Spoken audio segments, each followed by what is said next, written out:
Добрый день, уважаемые. Good afternoon, dear colleagues.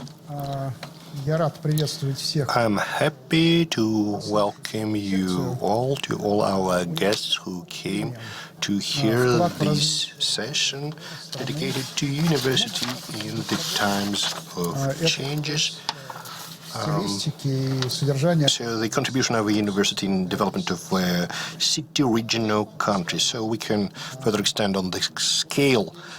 I would like to introduce to you our guests, Ruben Enikolopov, the Rector of the Russian Economic School, Vadim Volkov, the Rector of the European University in Saint-Petersburg, Dmitry Afanasiev, Deputy Minister of Science and Higher Education, and Alexander Kuleshov, the Rector of Skoltech Institute. So this is a very representative panel of experts who will be involved in our discussions. So this question sounds trivial, as a lot has been discussed on what a university means in terms of different development scales and territories.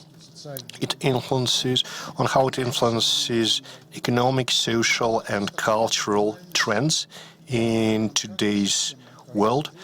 And but of course, that trivial points requires a clarification.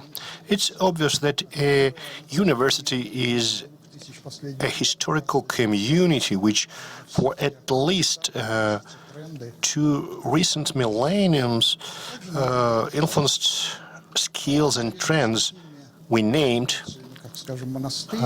among others, together with institutions as monastery or an ability state. University is a very efficient tool in history, and at different historical periods it influenced a lot of developments and plots considerably. So we would like to understand what is the role and function of a modern university, and we would like to at least highlight this question, pointing out some question marks and tentative answers. So, of course, the important thing are economic consequences of activities performed by university in the 20th and the 21st century. So this is the most common aspect in discussions. University is not just an enterprise with activities having some economic effects you can evaluate. So I would like to direct this question to Mr. Ruben Enikolopov. It's not that easy. Yeah, right. It's not that easy, and it gets more and more complex as long as our society keeps developing. In today's economy of knowledge, the role of university is huge. But as the society and the economy become even more diverse and complex, the role of university gets transformed. They generate new knowledge through research. And that's their important contribution into the economy. And modern universities are also responsible for the application of this knowledge in our life in economy through development of startups, registering new patents, and so on. And universities play an ever-growing role in the social sector in developing local and global communities. This is an essential role for development of regions, cities, countries, and the world community as such. So when we try to give some quantitative estimates to the contribution of universities, and there are a number of models to assess, although it's quite difficult because we have universities which are more involved in application and building skills students can render to the modern economy. And we have some state-of-the-art universities in Europe and in Russia. We mentioned Skoltech and Shining Academy, so which contribute to generation of human capital through education and generation of new knowledge via research and the use of the new knowledge in economy, and also the social contribution. So in terms of evaluation of those multi-vector university, it's more and more difficult to build a comprehensive model, so because in terms of research, so the standard models of quantitative evaluation which exist today, and one of the models is being developed by the Russian economic school as part of cooperation with Skoltech. So there are some trivial effects of demand. You have an employer who pays salaries to professors and offer subsidies to students. However, at the level of cities, universities are like the cornerstone enterprises for the economy. But we shouldn't just discuss the demand university generates, but also the offer which comes from the university to the economy. So higher performance due to new human capital, new research, which again increase KPIs in the economy, and generation of new application knowledge, patents, startups, and so on. And we know how to evaluate such things in quantitative terms quite well. But as for social effects and contribution into the development of the community, so is the front edge of science in terms of research on how universities influence the society and the communities. So this is the most exciting area, which has a lot of changes. A question to you as a mathematician and an economist. So this evaluation of systemic social effects, which you call the most difficult, so is it something multidisciplinary, where you need a synthesis of different disciplines, not just mathematics or economics? Well, of course, it's multidisciplinary, because those effects, they include the evaluation of trivial economic effects, but you also need to understand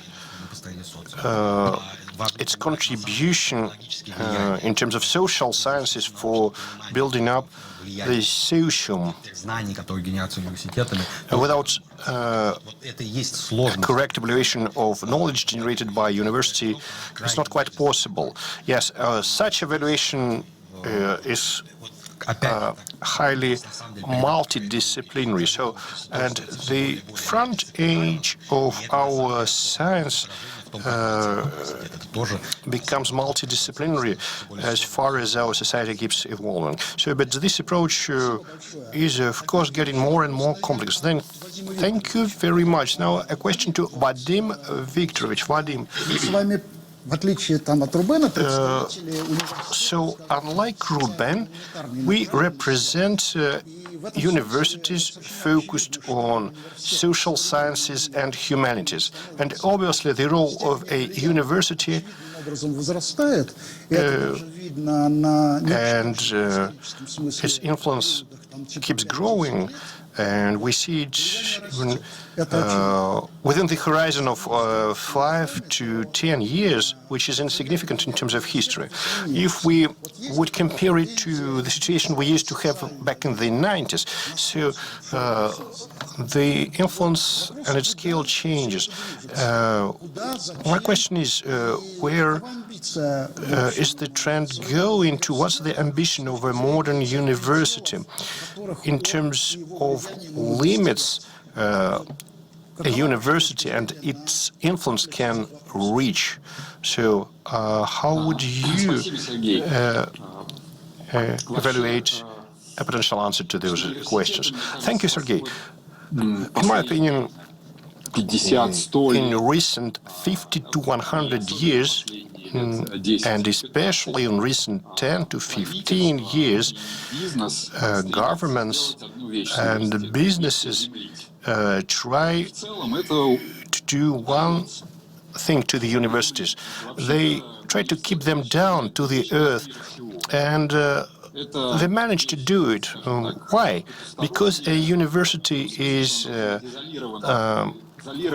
something unearthly.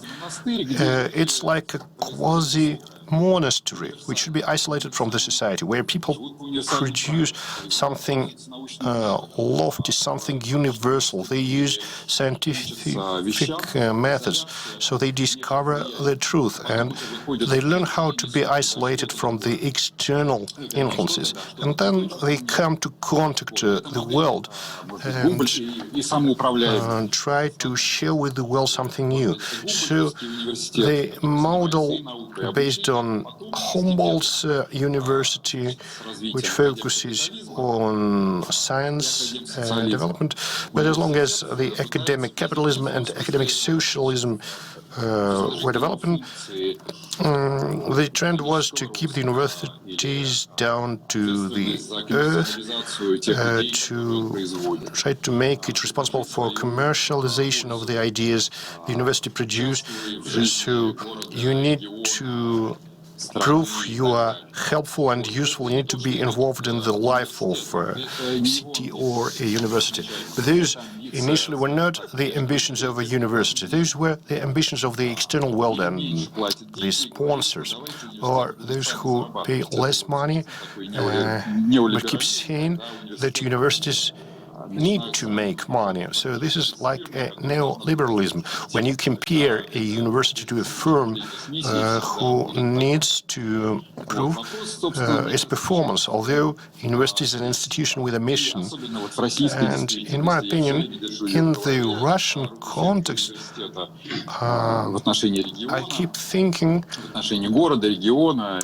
about the effect of a university on a city, on a region. So at first, you need to produce those effects, then only then you can measure them. In order to do this, a university should meet certain conditions. So what conditions would contribute to preserving a university as something universal?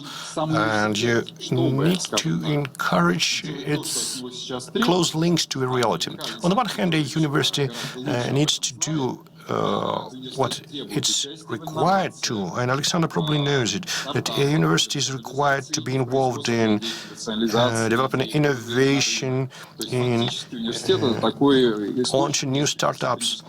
So a university is a source of some circles in the economy of the new type. So to do it, a university should be prone to innovations within itself. So it should have an innovative management system, flexibility, the freedom to make decisions. It should work within the boundaries of a system which would not impose stringent limitations on the university. Otherwise, it would not be able to adapt for a region or a city or an ever-changing market conditions. It should have an infrastructure. So, first of all, we need to ask ourselves a question: what type of university we need now to have an effect on the economy? So a flexible management system, whether it should have a supervisory board, who should be the member of a supervisory or a trustee board, representatives of the university, the business, innovative companies, or a financial sector. So if a university has to be closely linked to the real life, so it needs to imbibe and integrate its life as a flexible management system. Then the faculty, the team, and the rector. So if we want to get more effect from university, so it's up to the rector and the vice rector, but also a university is a team. It's not a corporation where one leader can change the situation. So, but you have collective leadership, like a board, a collegium, and you need to raise new university teams of leaders for it to become a source of serious effects for development. The second point would be, so if we say that a university should be linked to innovative companies, to startups, to the industry, to the government, to healthcare and other institutions, to exchange knowledge, ideas, and create new added value, which would further develop the region. So this is the point we keep losing. So what we as representatives of social sciences and humanities can tell about this? So what would be the language people from different disciplines will communicate on? Academicians or people from the academic community or industry or IT sector or technical sector will use.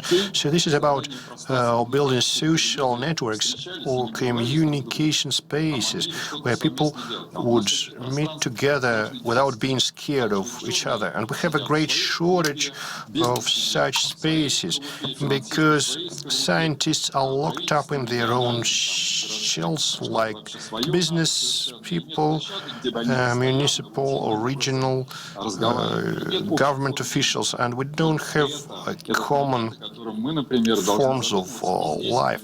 And this is a point we should focus on. And here, a university is a perfect forum for developing interaction system or languages, which would lead to a breakthrough in producing knowledge and having direct and indirect effects, as mentioned by Ruben.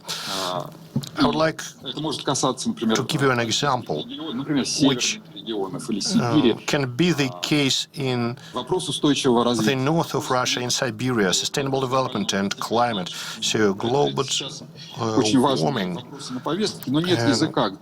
These are very important issues on the agenda, but we don't have a language for the climate scientists, political scientists, scientists who study the climate change and the global warming. So we don't have a forum or a language for them to have a discussion and a common agenda. So who can take this role? And universities can contribute in development of Russian regions in the global context, putting an emphasis on the new issues related to the climate change and the global warming and or epidemiology and concerns related to COVID infection, with the panics, medicine, people's behavior related to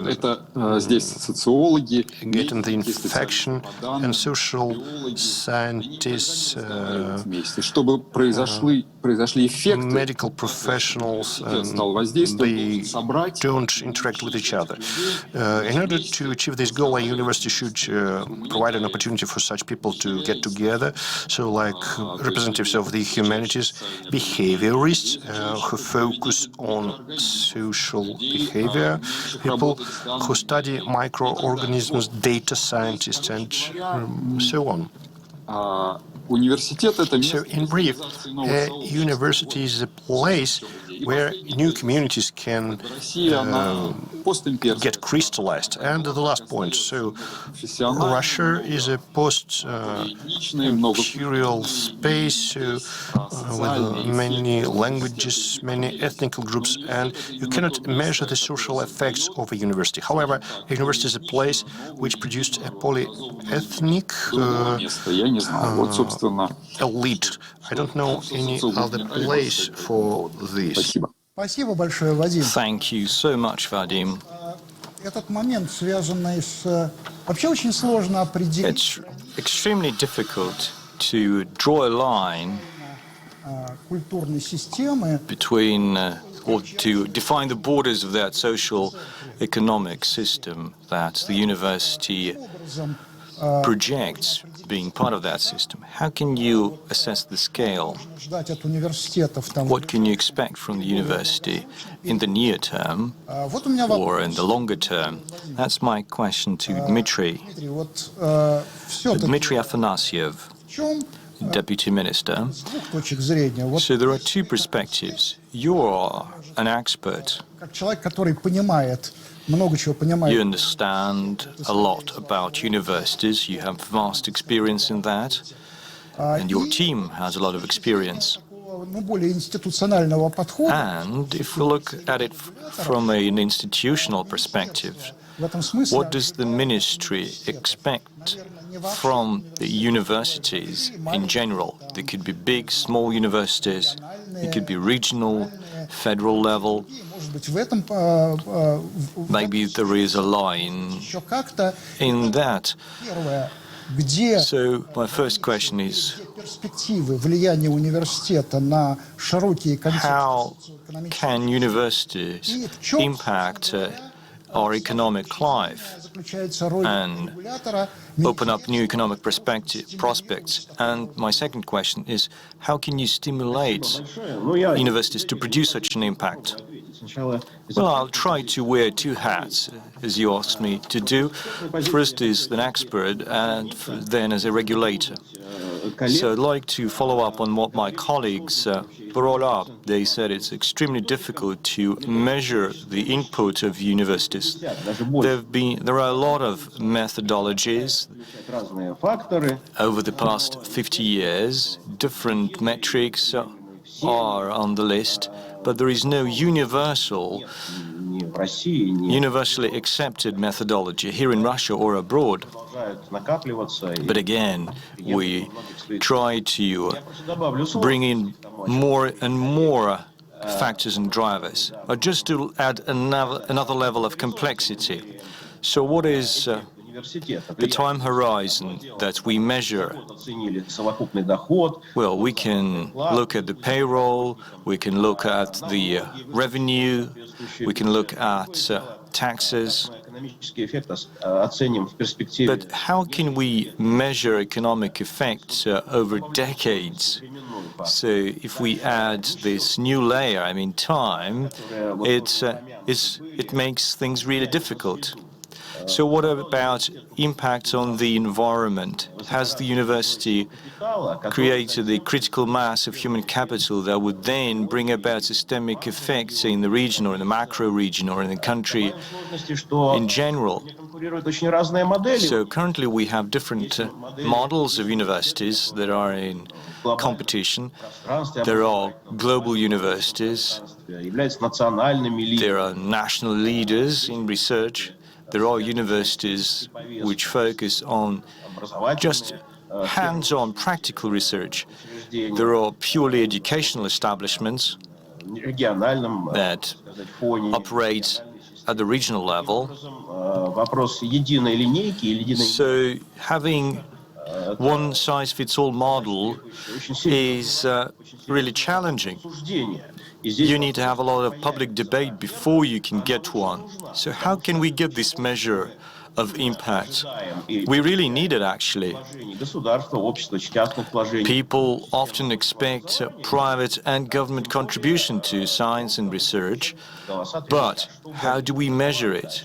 What is the input?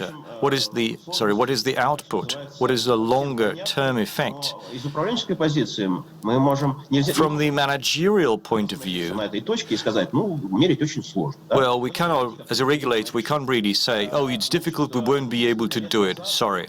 No, a couple of years ago, we introduced one solution here in Russia.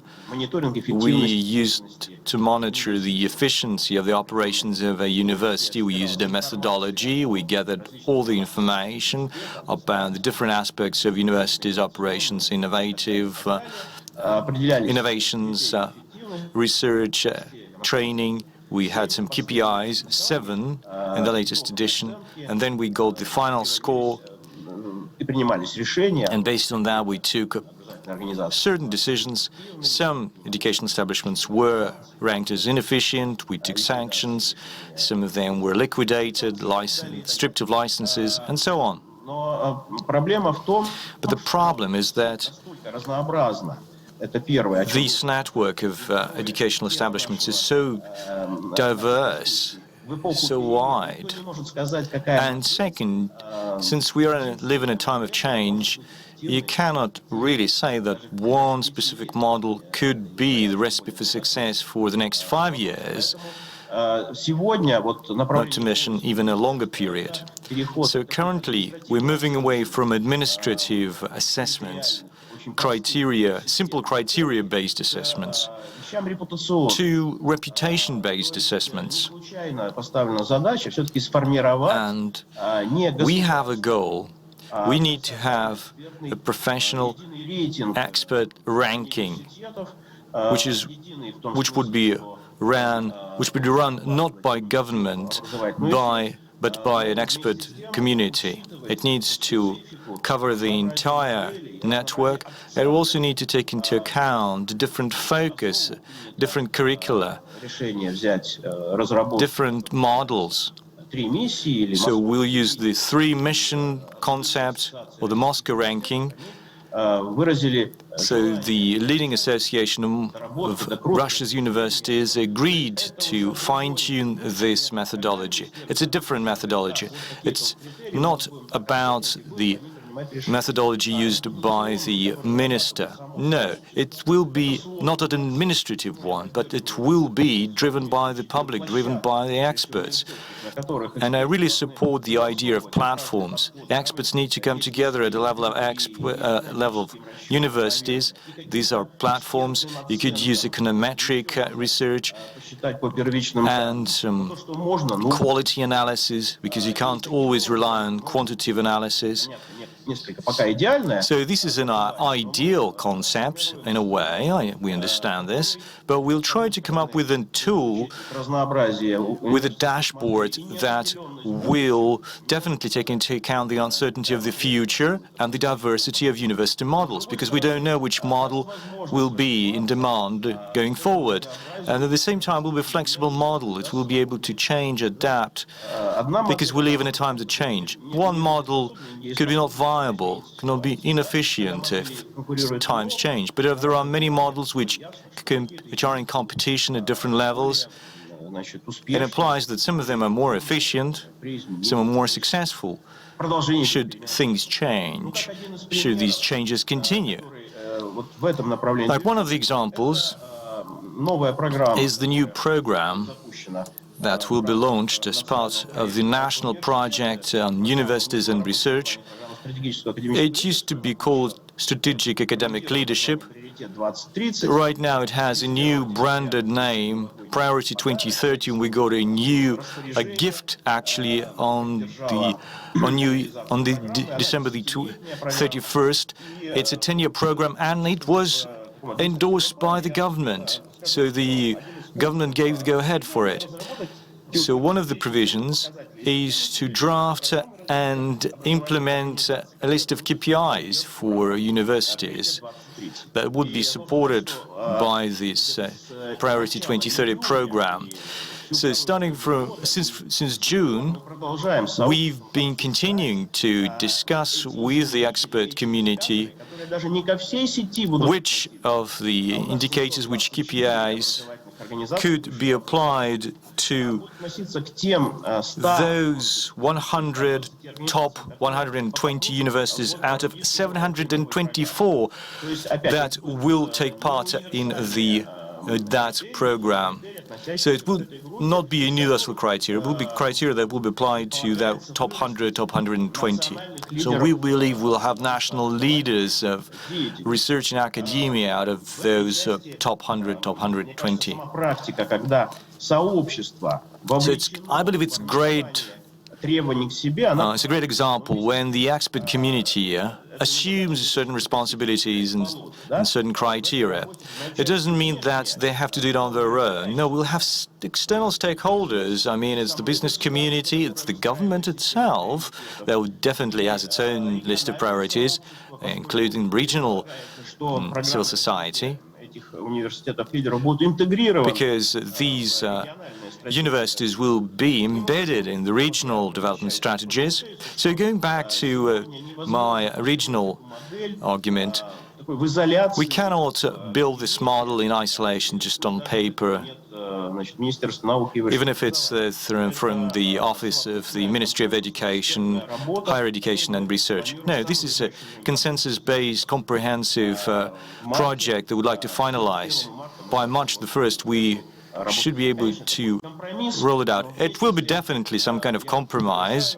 It will not be ideal, but as I said, assessments are always important, scores are always important.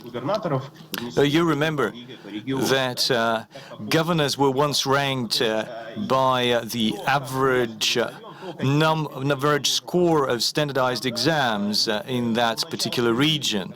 Well, that was a paradox, really. So we definitely need to chart the course, and we hope we'll be able to come up with the top 100 universities that will be leaders here in Russia. There is another issue that we need to bring up and somehow integrate it into our strategy. You have the key consumer of university life and products. That's the graduate, the alumni themselves. So what about the impacts on their happiness, career, success? How do we measure that? How do we incorporate that in that ranking, in that list of KPIs?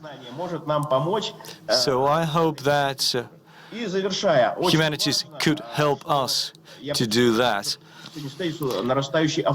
And there is growing autonomy of universities. Universities figure out what are the KPIs for themselves, and they say to the public, here are KPIs and we rely on them.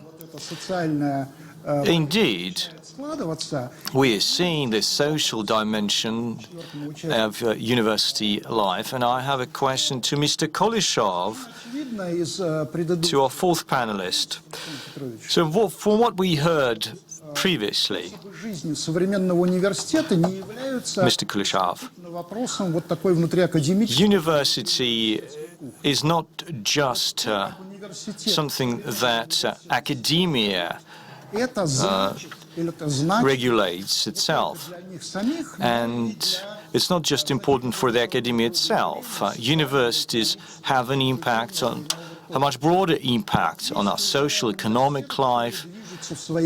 There are universities which are moving towards this, and so we have some of the representatives here at our round table. So what does university today say to the outer world, or what should it do? What should it be saying to the wider world? Well, thank you, Mr. Afanasiev. First of all, the position of the ministry is extremely important. I chaired the commission on the ranking of universities that are subordinate to, that report to the ministry. And what I realized is that we need to have some kind of stratification. So you have, it's strange when you have such diverse universities as Ulyanovsk Pedagogical Institute and the Physical and Technical University ranked using the same KPIs. So it's really good that you narrow down the list to 100 or 120, and you need to make a specific ranking for them, a specific list of KPIs. Thank you. So I'd like to go back to the question that you asked. Well,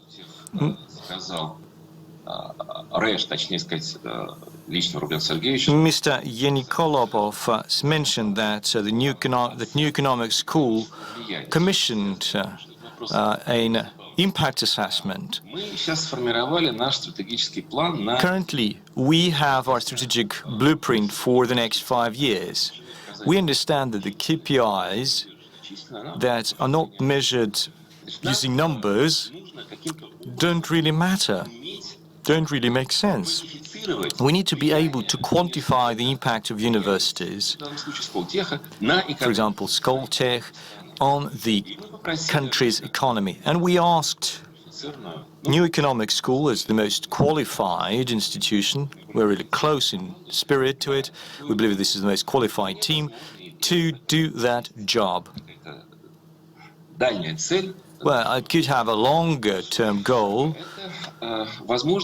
and by that I mean that we could come up with a list of KPIs that could be universal for all Russian educational establishments. We could have a public debate, and if it's widely accepted by the academia, then we could roll it out across the country. And the Ministry of Higher Education and Research definitely plays a key role here. And so by March, we are supposed to get a new blueprint, a new list of KPIs. A couple of details on that. Why we asked New Economic School?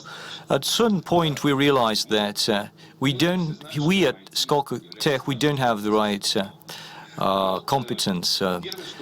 As you know, MIT is one of our co-founders. So we first decided to draw on the experience of MIT. It's really hard to say whether it's good or bad. You all know that MIT positions itself as the 11th economy of the world. What does it mean? When you look into it from a different perspective, you could even go as far as to challenge this model. MIT believes that it has produced a lot of startups. Their graduates set up those startups like Biogen, for example, with a capitalization of $25 billion. So they believe that they measure it this way, and they believe they are the 11th economy of the world. Oxford is like a military camp. They say they do this and that and that. They provide jobs. We provide jobs for bakers and for cleaners and so on. So it's really difficult to pick just one model, but we really hope that New Economic School will be able to come up with some model, and it will be really a lifeline to every one of us who work at universities. And finally, going back to your question, KPIs are an important thing, but if you don't quantify them, we won't be able to measure the efficiency. And I am a bureaucrat in a way, and I speak like a bureaucrat. And we need some numbers, some figures. Like you're successful at the level of 9, your success is the level of 6. It's inevitable, and we want to do that. You can actually measure everything by the score. I wanted to be credited for one quote, but unfortunately someone else said. They say that the economy is successful in a way that it provides for self-expression of talents. If the economy doesn't provide for this critical precondition, then the political order and the economy is doomed to fail. But we need to ask ourselves, our education as a key element of the system of talent self-expression, does it fit this criteria, this test? We all understand that it's not. The answer would be negative. And this is a bad signal.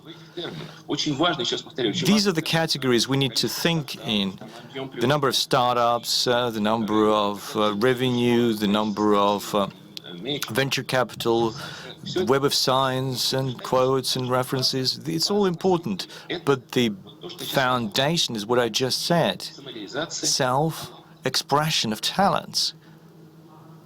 People need to realize their potential, their talents.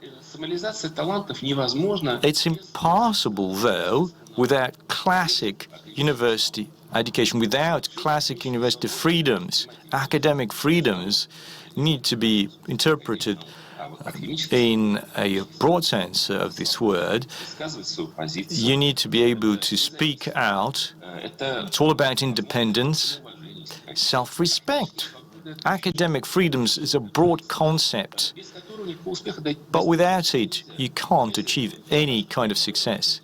You know, we used to have research centers which worked like prisons in the 1940s and the 1950s in the Soviet Union, but life has proven this is inefficient. Universities need to be autonomous. They need to have some kind of culture. Without that, you won't be able to bring about any breakthroughs. You won't lead to any disruptions.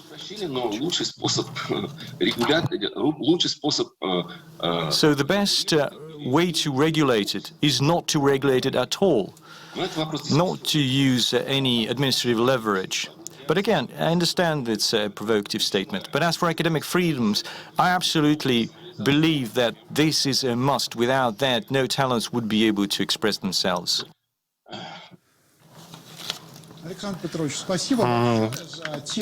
Thank you, Alexander Petrovich. Thank you so very much for planting this topic.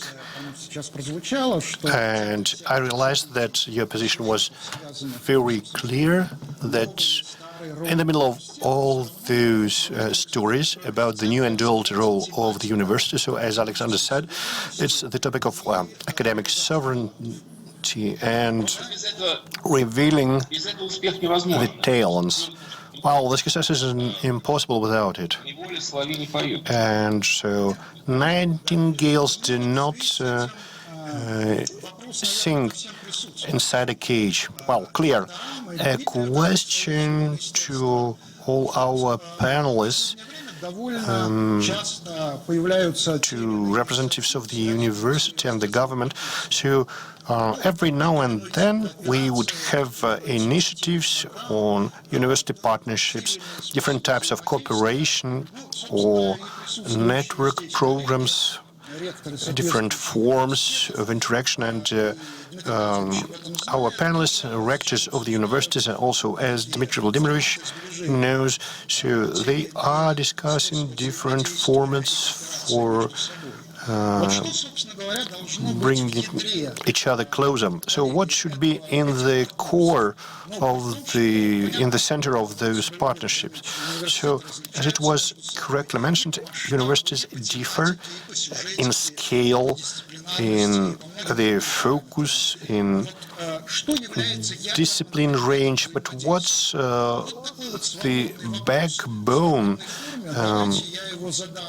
which links them in this cooperation? So, and I would like to start with this question. So, I would like to ask this question to Ruben first. So, actually, interaction between universities, especially between smaller universities, which quite often lie beyond the standard formats, like 700 universities as it was mentioned. So 4 universities represented here. First of all, the backbone is that our DNA is the same, as Alexander Petrovich said. So academic freedom and the desire to achieve our goal, self-actualization of students who come to study in our university. So this is one of the goals. Academic partnerships, they serve to this goal for students from different universities and higher education establishments, and the world keeps changing. It's no longer divided into technical people and those of humanities. So we need people with a broad outlook, able to understand people and the society. So our universities are focused on the multidisciplinary focus, which would enable self-actualization of students. And the foundation for our interaction is that we are very close to each other in terms of organization and interaction principles as universities. Vadim, so if Ruben didn't fully cover the topic, what's your opinion on this subject for that academic partnerships? What's the strategic priority for such partnerships in today's academic world? Yeah, brilliant question. If we would go back to our main topic, contribution of a university at the level of a city, region, or country. So, although this effect is hard to measure, we realize that just one university being isolated is not always able to produce this effect, and to avoid this feudalism of a new time, every university is isolated, acting together with the regional government, or with a paper mill or a shipyard.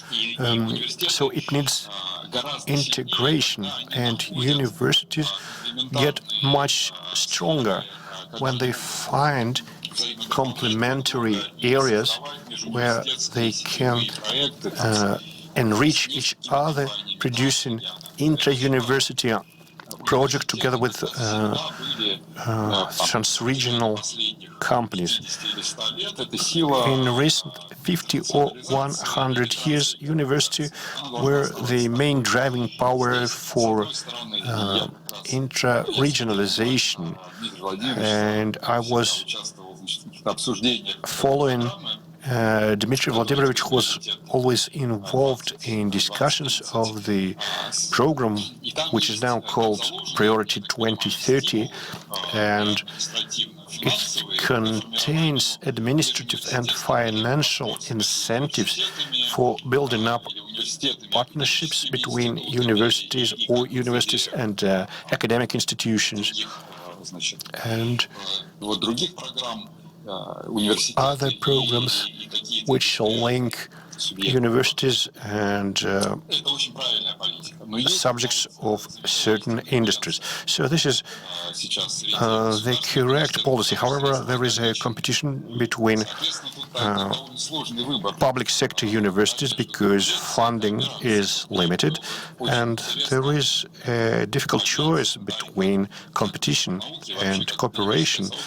And for me personally, it would be really interesting to see how this dilemma is solved, like competition versus cooperation, competition for resources, and we need to really get to this shift into opinion from the academic community towards cooperation. We need universities of the new type, so which more rely on themselves alone.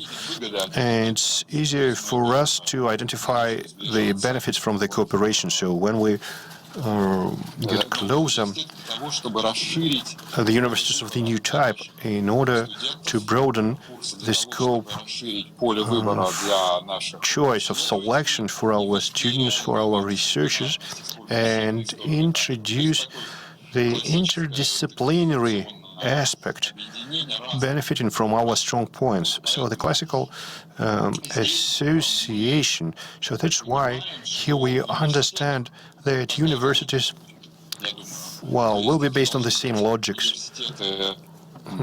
They should be universities which would recognize peers in other universities, but which would also enrich capacities of each other. So this should be a union of different, not similar universities. And here we need forums for communication, because we speak different languages, and so do our universities. But maybe the ministry can build up a forum for us, for different universities and representatives of different disciplines to talk and have discussions and build up new projects. Thank you, Vadim.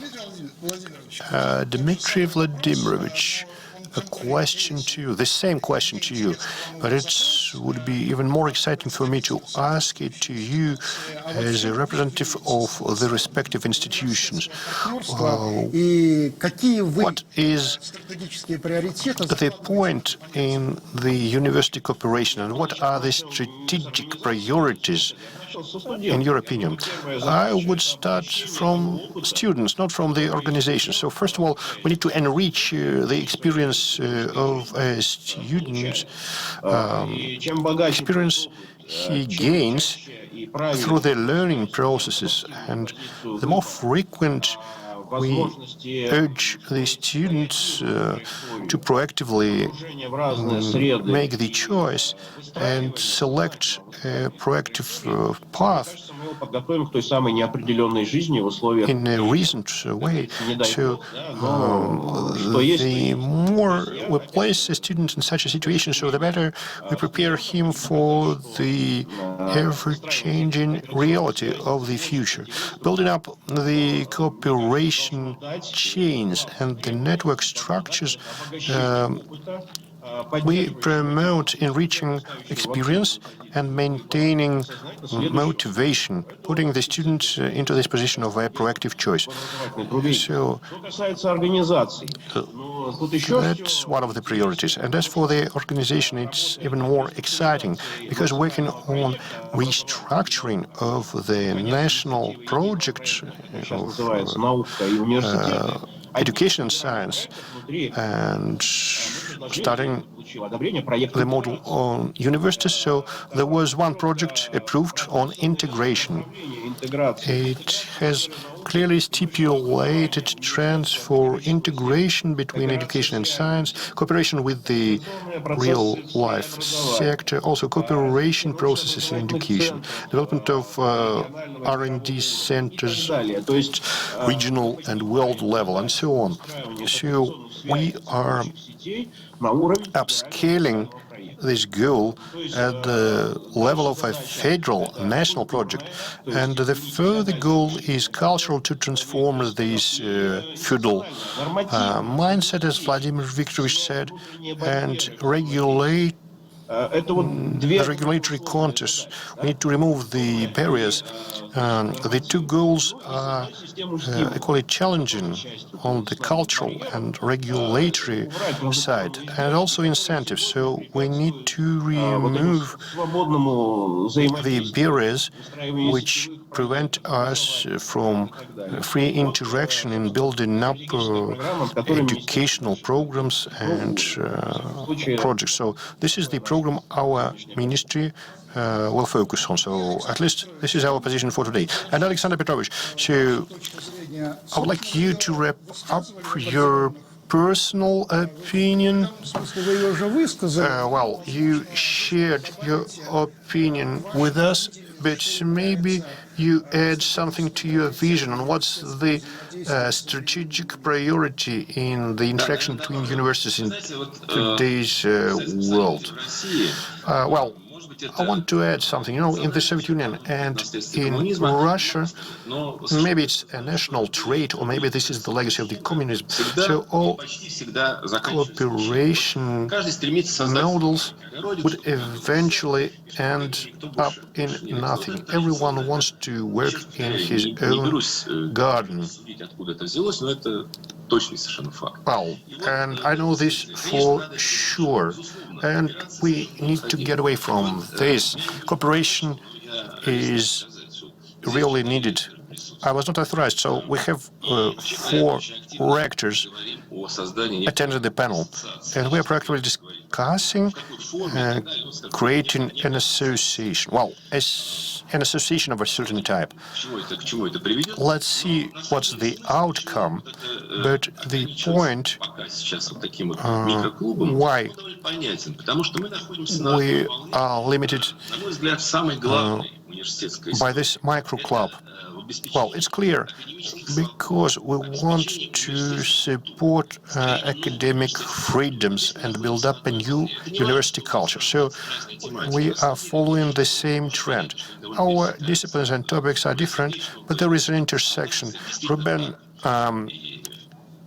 talked a lot about the multidisciplinary aspect, and it's correct. So we are quite complementary in shunning academy in the Russian economic school and Skoltech, but with the European university, but without supporting academic freedoms at new levels, we're not getting anywhere. So not only the euro at a legal level, but in real life. Thank you, Alexander Petrovich. I think this is a really good reason to summarize and wrap up this panel, this discussion. We are different, and maybe so if you have 2 identical persons, then it's not clear why you need them both. You can do with just one.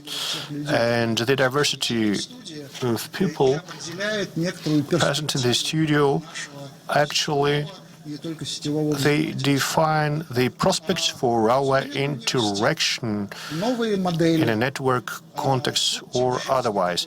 So the modern university, new models, evaluation and assessments methodology, the importance of a university for a wide range of phenomena, cultural and social, and the rest, well, was slightly covered in our today's discussion, and I hope that we can continue our dialogue also at the level of association mentioned by Alexander Petrovich. I would like to thank all our panelists. Thank you, dear colleagues. And the main point is that let's assume this is just the beginning. Thanks for your participation.